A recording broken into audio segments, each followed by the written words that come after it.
That's what lecturing and, education should be. It's about not just shoving information down people's throats. It's about just giving people the tools to get there on their own. It's about saying, have you considered this? And then you go, no, but I'm going to now. Hello, welcome back to Ready to Redo, where each week we're mixing mediocre humour with the topic of redoing education. Today we're joined by the absolutely incredible Eliza Kelly. Kelly, as I call her, did a Bachelor of Arts at Melbourne Uni, followed by what she's doing currently, a Masters of Geography. We compare my experiences of science with hers of the arts, and we also compare her bachelor's to her master's experience and why we actually need to treat school and bachelor's like a master's. We also talk about the uni arts cuts as made by the government, as well as why we all need to learn how to make our own opinions. As we were recording, Kelly wanted to make a quick disclaimer about the arts and the sciences. I just want to make it clear, I don't want this discussion to be like arts is better than science. It's all about learning style as well. That's my main. Exactly. Yeah. It's not a matter of comparing the two and saying one is better, but saying that both have value. Disclaimer. Yeah, No one judge us, please. Exactly.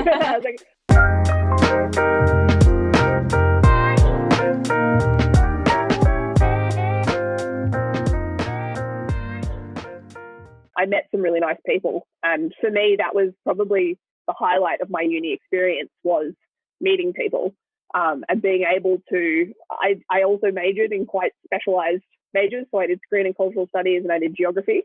So geography, I think there were about 100 of us, and screen and cultural studies, I reckon there were about 50 in the whole of the university, so tiny. And so you go into every class after about second year of uni, you knew everyone in your classes. You'd seen them all before. You'd done discussions with them. You'd done projects with them. And so I think I was so lucky that I was able to meet those people. So your experience was very different from mine because I had such a big cohort. I think one lecture had maybe 300 students. Wow. Yeah, I never saw that. It was, a science degree is actually very broad with the majors that I did with physiology. A lot of people actually did that. So every lecture was like jam-packed, and there was barely any communication between lecturer and students unless if you really sought them out. Whereas were you on like a first name basis with the lecturers, or did you communicate with them much? Not so much with the lecturers, but definitely with the tutors.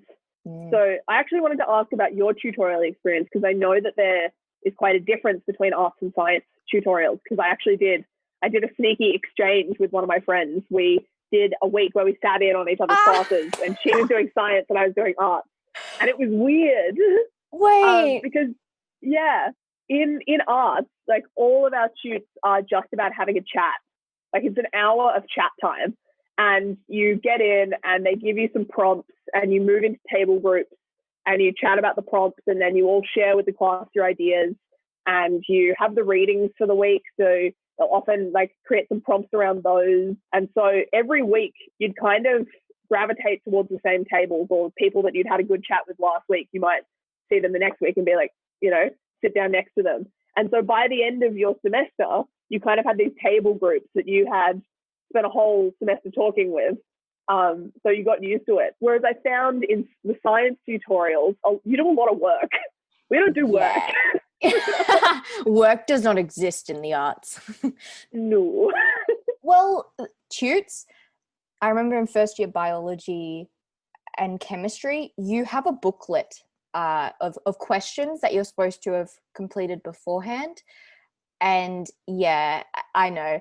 That sounds like homework. It was homework. They gave you like a syllabus or something, and then you saw what questions you had to answer, or maybe it was afterwards. Oh my God. You just had to complete these questions and you go over them in class or discuss concepts. But there was rarely ever discussion, which I find because there were questions to answer, so we would just answer them. And imagine just like a class in high school, sort of, you would go through a test or something. Wow. Yeah. And whereas, I had the completely opposite experience, which is just crazy to think. We're probably just a classroom across from one another. Right, but I think that makes it so much more personable, the fact that you're able to discuss ideas and give your own opinions, because I do know that art students are more, this is my we love opinions. We Yeah. love them. yeah, and let's argue about it. What do you think? What do I think? Let's come to like a very heated argument. But that you didn't find that in science. Coming out of high school, you're not used to having your opinions drawn on. There's a lot of, in that high school dynamic in classes, there's the teacher who's talking and you're listening. And then when you get into that first year of uni and you're suddenly asked to contribute, and you actually, you kind of come to that realization that the tutes aren't the tutor just talking to you. The whole tute is made up of you guys talking. Like the tutor's just there to facilitate the discussions. And how did you find that transition between being sort of taught at or given information as opposed to having to now contribute? Yeah, high school wasn't really my thing. I didn't really like being talked at or taught at. My preference was always to have contributive learning. So uni, I was really lucky. I found my stride. Like it worked for me. It was the correct learning style. And I kind of found my place. So I really liked that, but it wasn't for everyone. I know a lot of people who they really struggled with the fact that, there wasn't homework. And if you rocked up to the lecture and you hadn't done the readings, that was on you. Like you were going to be behind. And if you rocked up to the lecture, if you didn't rock up to the lecture, no one was going to notice. That self-directed learning is really hard sometimes. I know it's because we don't even have that transition period where we can sort of practice that skill of self-directed learning, because teachers would do things for us. They would chase up after us. They would give us extra material and give us resources and suggestions and everything. And so we literally got handed everything to us. When we're expected now, I mean in arts, in science, not really, but in arts, having your own opinions is so essential, and they just expect you now to do it. Go forth, share what you know, and you're like, I don't I don't know much. Other thing that has been like the next step for me in masters, I'm doing a master's geography at the moment. I'm in my last semester. Is you are actively expected to fight the lecturer on most things. They want you to rebut everything. So the whole thing is that the readings that they give you are often not what they want you to take on. They want to give you that and then for you to shred it and be like, that's not what I don't agree. And then we will have discussions where we shred the readings. That's so good. So it's really cool. Can you give an example of when you had to do that?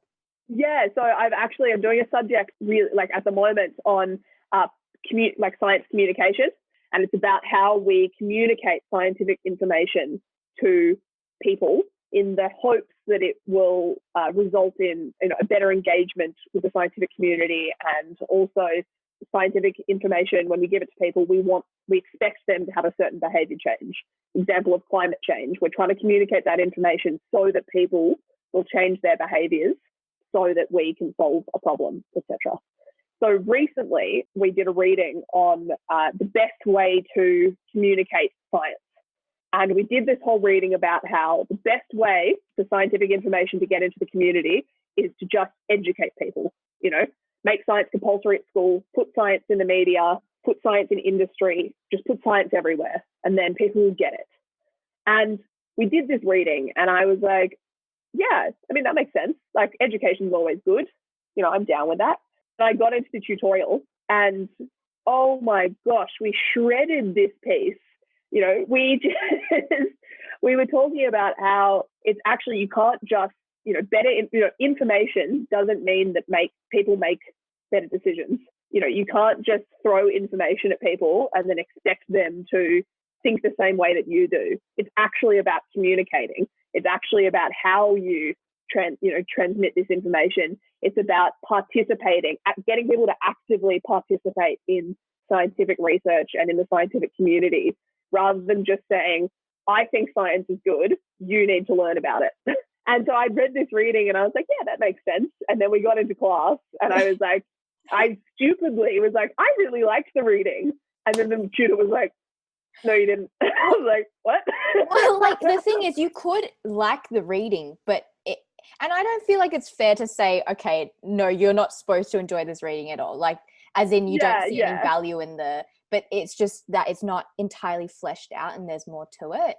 Exactly. But that was the thing. And it shocked me because I was like, I really liked this reading. And then he was like, yeah, okay, now let's just elaborate on that. Like, what did you like about it? And like, I went through it. And by the time I'd done that, he'd like, prompted me through everything.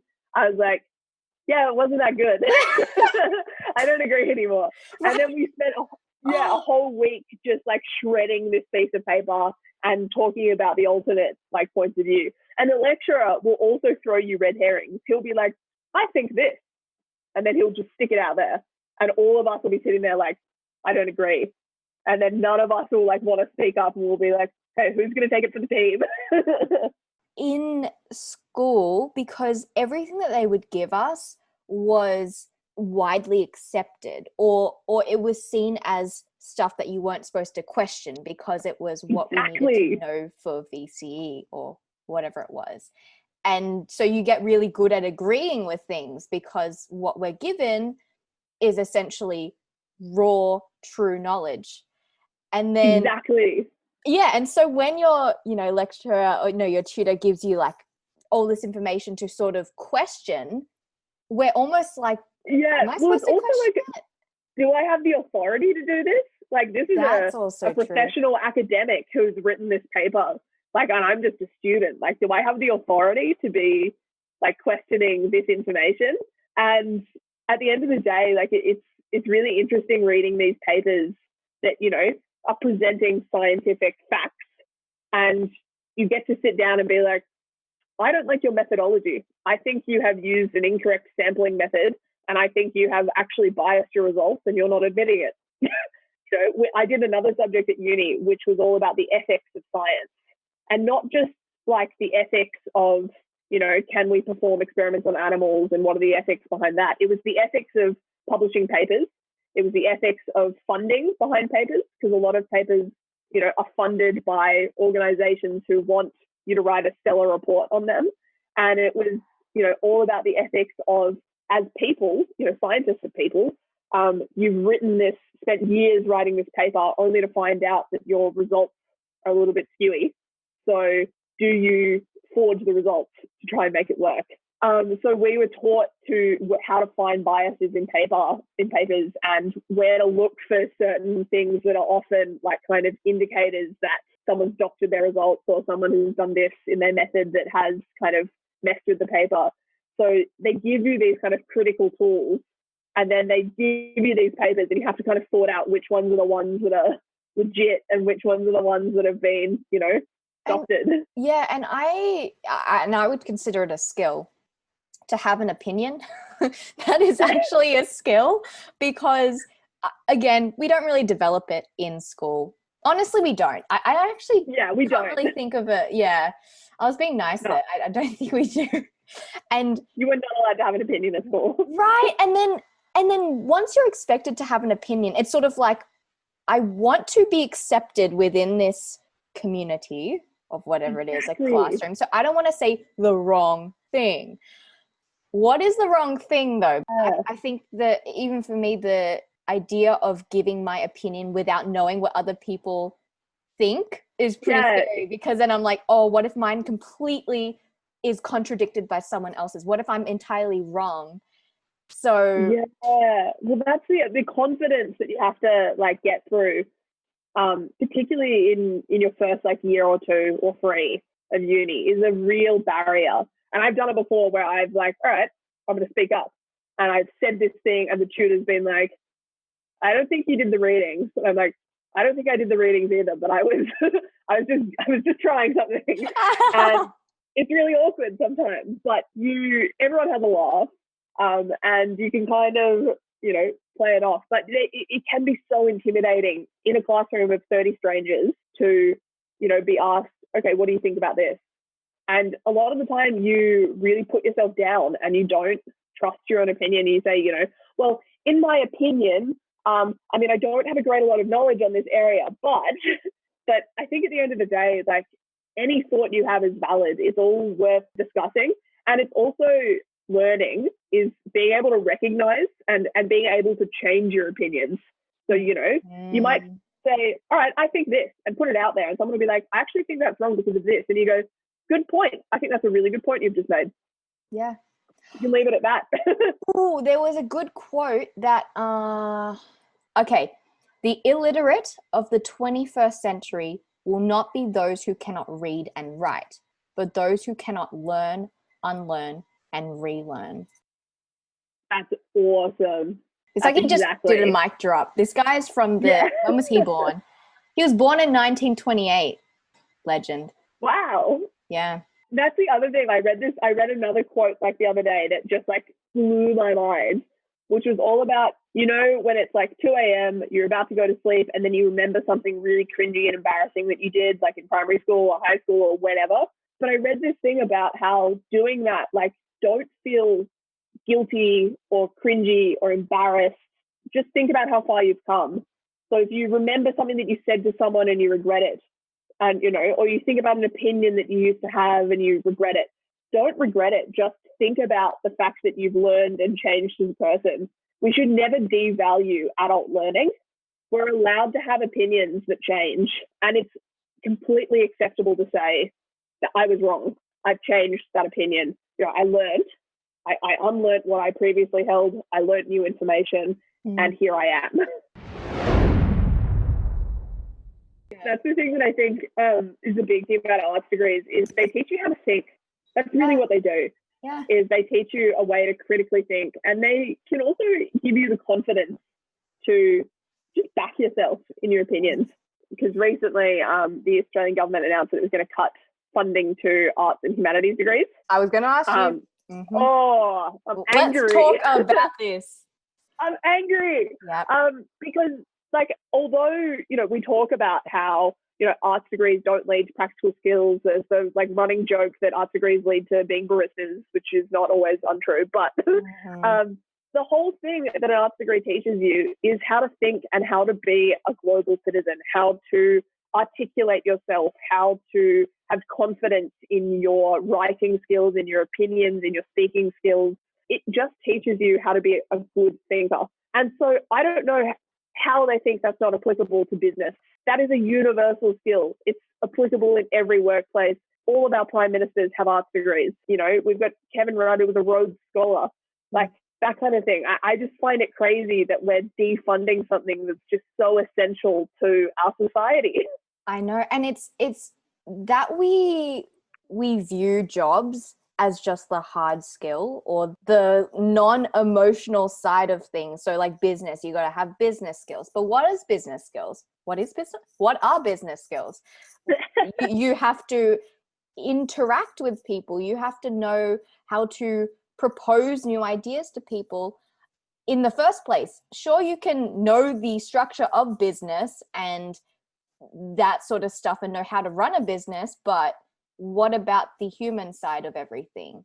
I think it's so crazy that, like, it's politicians that are making these decisions, and it's all of these politicians come from arts degrees. Like, they are where they are because of the degree that they've done, and they are, the way that they speak, the way that they think has been shaped by the education that they had. So then to kind of deny someone else that education just really frustrates me, particularly because it's not important. Yeah. But I think also, like, the way that we view productivity as the ultimate, like, goal, and the way that we value practical skills, which, I agree, practical skills are great. But I think practical skills are wasted if you don't have the theoretical kind of and the mental backing to use them.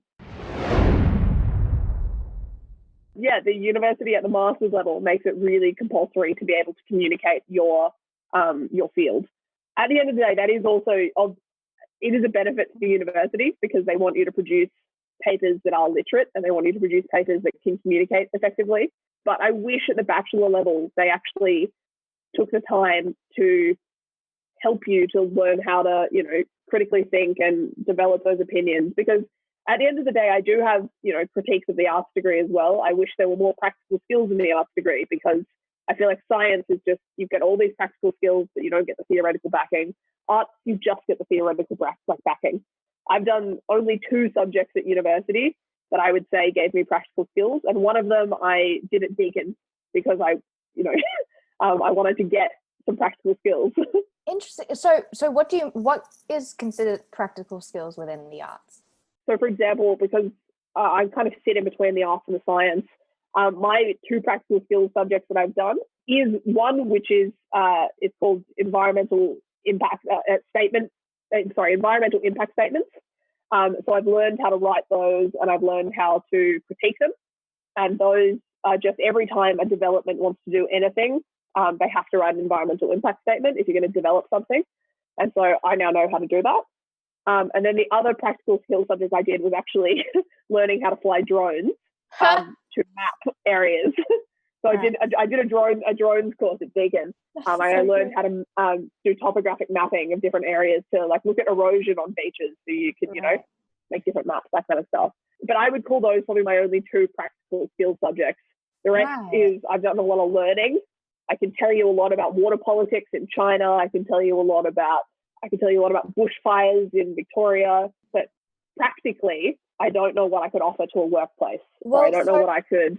With those so for example, like take a subject that you did in your bachelor's, what sort of practical things would you have liked to learn about?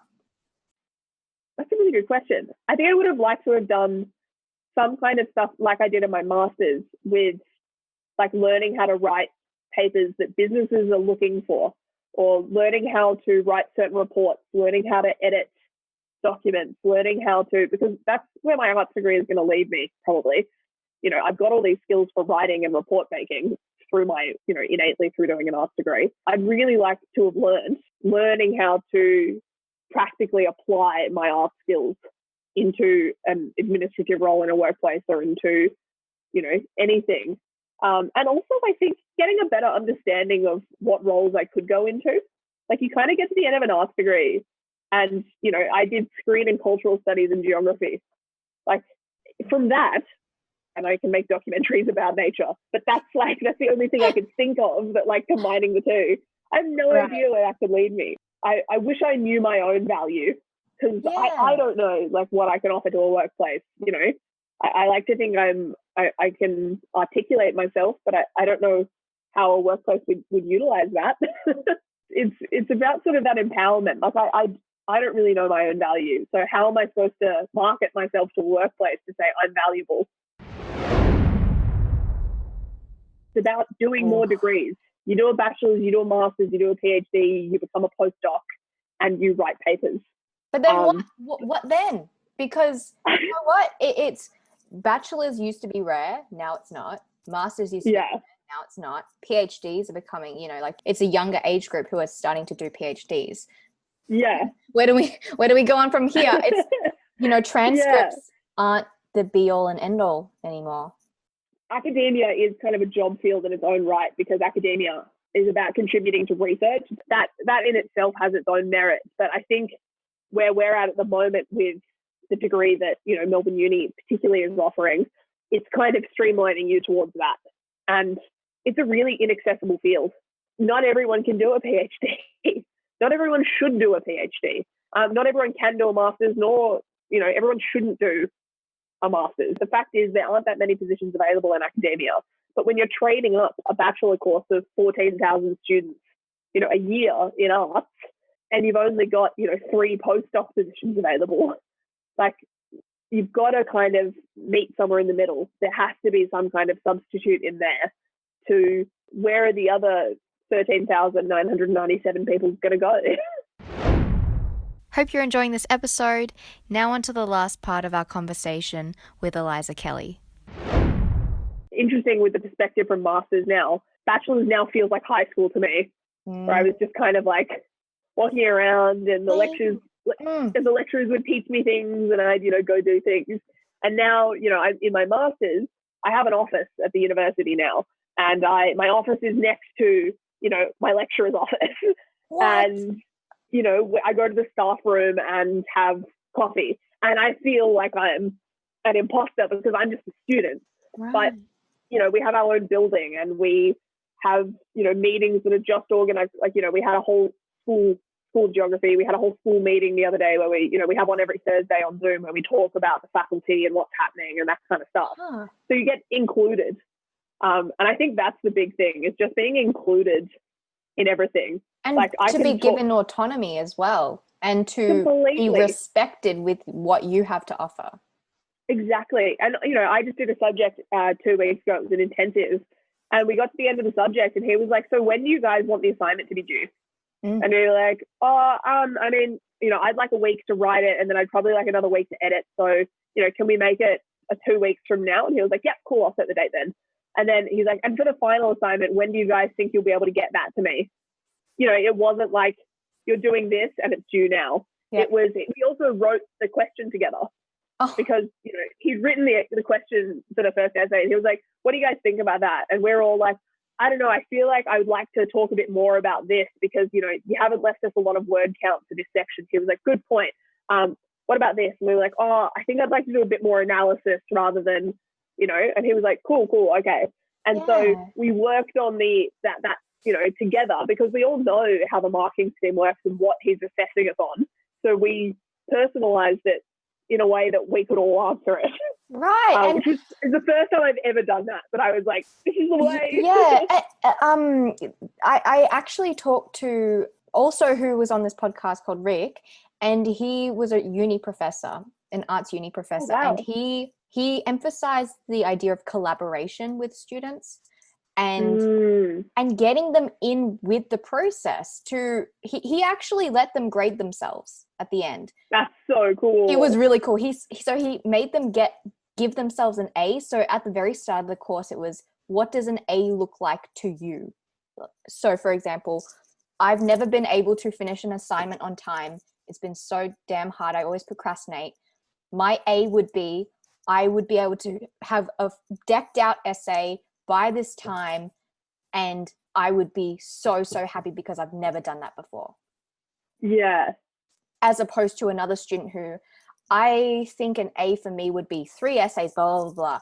And so he took that into consideration when he was marking them. That's because so cool. Right, you are personalizing the experience to each student. You know where they're at. And he also found that because of this, people were very honest with what grades they expected at the very end. Some people would even mark themselves down and say, you know what, I actually didn't really try this semester. I should have done more, to be honest. Wow. I got an A, but I feel like I got a B+ to the lecturer. Cool. Because they weren't pressured, or they felt like they had a choice now. They felt like they were included in the process. The tutors that I've had, amazing tutors, like tutors that I have had multiple times, and they know me and they know how I write and they know who I am. And so if I say, I need 24 hours, they know that I need 24 hours. They're the kind of ones that really take the time to get to know you. And that's what I think is so important. And that's what I found when I did this kind of swap over with my friend between arts and science, is the arts tutors, what I found is because there's just so much chat and discussion, and you're talking and you're expressing your opinions and getting to know one another. By the end of the semester, like, you guys know each other. Whereas because there's not that collaboration often seen in science, like, you can go a whole semester without really having spoken to your tutor. Oh, for sure, yeah. I don't remember any of them. How really? Sad. Well, what was there to remember? Because you have an emotional connection through discussing, through sharing opinions. What I've gotten from it is we answered some questions together. Yeah. There's a huge difference between that. That's crazy. Yeah. Yeah. Like, if you tell me a subject, I'd remember the tutor. Like, and that's how it should be. I can go through all of them. Learning is a human experience. It's not a answer the question, pause. It's much more than that. And to sum up, what tutor or lecturer in particular has really stood out to you?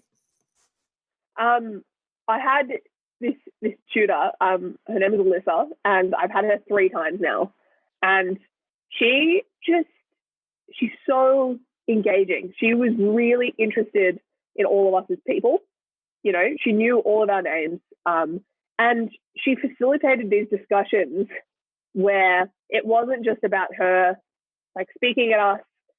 She facilitated these discussions where, you know, we talk about the readings, for example, which is what most arts shoots are based on. You know, you have your readings, but she'd do a little summary of them just so we were all on the same page. And then she really wanted us to dive in, and she'd come around to every table and sit down with us and have a chat and soundboard, you know, kind of ideas. And, you know, she'd present something else. She'd throw something in there. You know, we'd be having a discussion over here, and she'd go, just what about this? And you'd be like, oh, whoa. And you'd start having a chat about that. And she'd, you know, walk off and just, you know, go to the next table. And for me, that's what tutoring should be. That's what lecturing and, you know, education should be. It's about not just shoving information down people's throats. It's about just giving people the tools to get there on their own. It's about saying, you know, have you considered this? And then you go, no, but I'm going to now. Yeah, I love that. Yeah, I had her for 2 subjects at the same time one semester. So I was doing 3 subjects that semester, and I had her for 2 of them. And we would walk into class and we'd see each other, and we'd always forget which class we were in. And it was like an ongoing like in-joke that we had, because like we'd walk into class and she'd see me and be like, oh God, am I in the right class? Like, which one am I in? So yeah, it was awesome. We need more Alyssas. We need more Alyssas. Alyssa, this one goes out to you. Yeah, You're awesome. This podcast is dedicated to you, Alyssa, if you're watching or listening. Awesome. Thank you so much, Kelly. Thank you so much for having me. It was awesome. Hey. So I hope you enjoyed that Ready to Redo episode. Thank you so much, Kelly, for joining me. And if there is an employer around, please hire Kelly, because she's goddamn incredible. Awesome. See you guys next week.